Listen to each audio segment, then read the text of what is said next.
Hi friends, இன்றைக்கி நம்ம என்ன பார்க்க போகிறோம்னு பார்த்தீங்கன்னா ரொம்பவே டேஸ்டியான யம்மியான மில்லட் புட்டு தான் பார்க்க போகிறோம். இது பிரேக்ஃபாஸ்ட்டாகவும் சாப்பிட்லாம், ஸ்நாக்ஸாகவும் சாப்பிட்லாம், ரொம்ப ஹெல்த்தியும் கூட.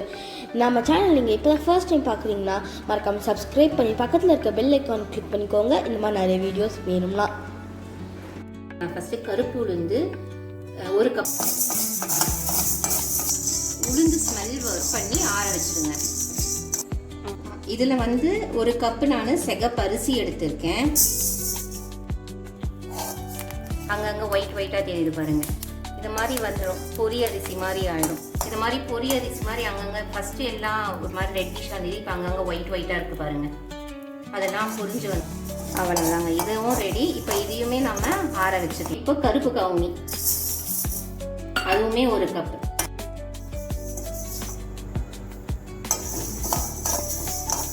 கருப்பு கவுனியுமே அது பொரிஞ்சோடனே அதுவுமே வறுபட்டுச்சுன்னு அர்த்தம். அவ்வளோதான், ரெடி. இதையும் நம்ம ஆற வச்சு அரைச்சிக்கலாம்.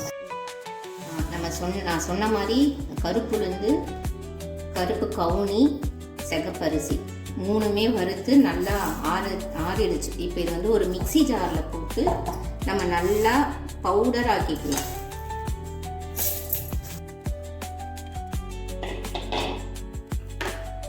இந்த மாதிரி நல்லா பவுடராக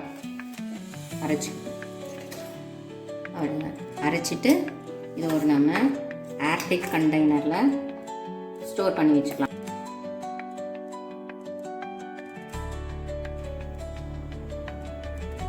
நம்ம ஆல்ரெடி அரைச்சி வச்சிருக்கிற மாவில் இப்போ நம்ம புட்டு செய்ய போகிறோம். அதுக்கு 3 கரண்டி மாவு,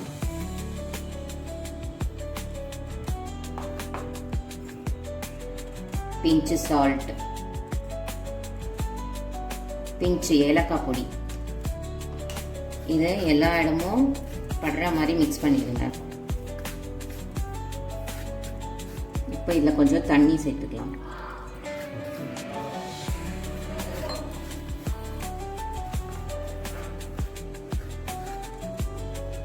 இந்த அளவுக்கு இப்படி பிடிச்சா இப்படி பிடிப்பு வரணும். அந்த மாதிரி நம்ம கொஞ்சம் மிக்ஸ் பண்ணி வச்சுக்கணும். இப்போ புட்டு மேக்கரில் கொஞ்சம் மாவு,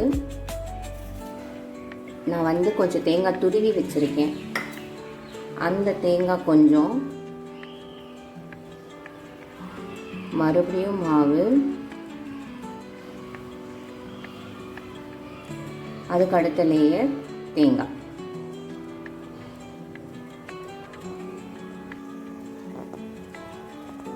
இப்போ இதில் 2 கிளாஸ் தண்ணி ஊற்றி கொதிக்க வச்சுருக்கேன் குக்கரில். அந்த குக்கரை மூடிட்டு அந்த ஸ்டீம் வர இடத்துல நாம் வச்சிடலாம். 5 மினிட்ஸில் புட்டு ரெடி. இப்போ இதுக்கு மேலே நெய் போட்டுட்டு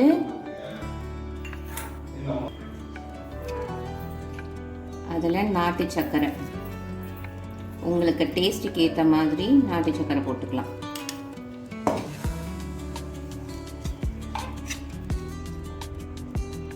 புட்டு ரெடி.